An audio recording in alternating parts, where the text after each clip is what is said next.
iPhone 15 Pro Max versus 14 Pro Max display. The 14 Pro Max has a 6.7-inch all-screen OLED display. At 2,796 by 1,290 pixels, the screen has a pixel density of 460 pixels per inch.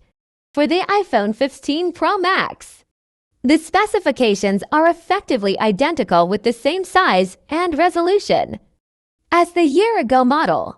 The OLED screen in both devices has a contrast ratio of 2,000,000:1, as well as a brightness that has a typical maximum of 1,000 nits at peak for HDR content, or up to 2,000 nits of peak brightness when you're outdoors. Apple used an always-on screen for the iPhone 14 Pro Max, which displays a standby screen when the device is sleeping, so that users can see some important information at a glance, without fully waking it. Pro Motion supports was included, offering adaptive refresh rates that go up to 120 Hz, depending on the type of content viewed on the screen. All of these return in the iPhone 15 Pro Max. At the top of the iPhone 14 Pro Max's screen was the Dynamic Island, the replacement for the notch that added more interactive UI element S with a year on the clock. It's back once again and will benefit from iOS 17's tweaks, wider color P3 support, True Tone HDR support, and a fingerprint-resistant oleophobic coating are also included in the iPhone 14 Pro Max and the 15 Pro Max displays.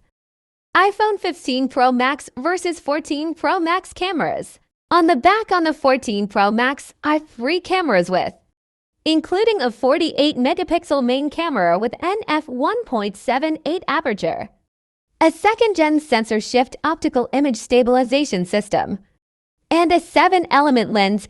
A 12-megapixel ultra-wide camera is next with an point-to aperture 6-element lens and a 120-degree field of view. The third of the trio is the 12 meters p3x telephoto, complete with an f2.8 aperture optical image stabilization and a 6-element lens. For the 14 Pro Max S main camera, the high resolution allowed Apple to crop the image to create a virtual 12 meters p2x telephoto camera. Overall, the iPhone 14 Pro has 2x optical zoom out and 3 optical zoom in, with digital zoom reaching up 15x. The 15 Pro Max also uses 3 cameras, with a 48 meters p main heading up the list with an f1.78 aperture and a second-gen sensor shift.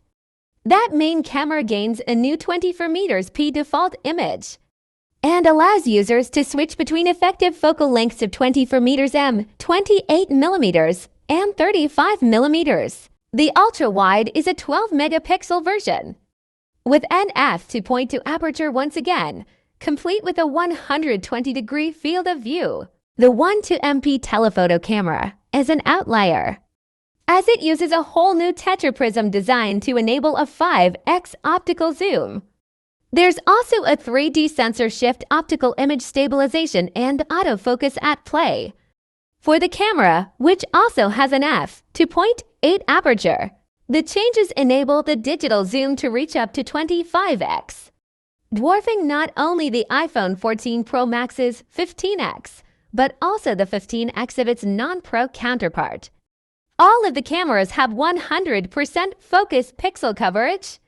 To assist with focusing on subjects, the Pro line also benefits from the inclusion of a LiDAR sensor. There's no change for the iPhone 15 Pro Max here, with the exception of enabling externally recorded 4000 ProRes footage at 60 FPS log video, and the Academy color encoding system, 2 video.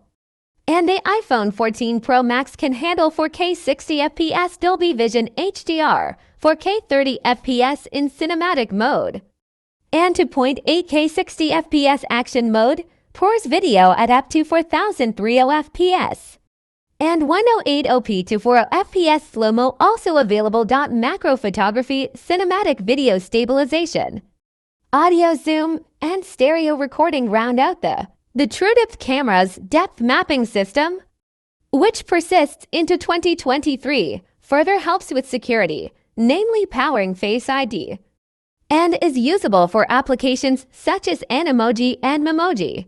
That's all for today's video. Subscribe for more.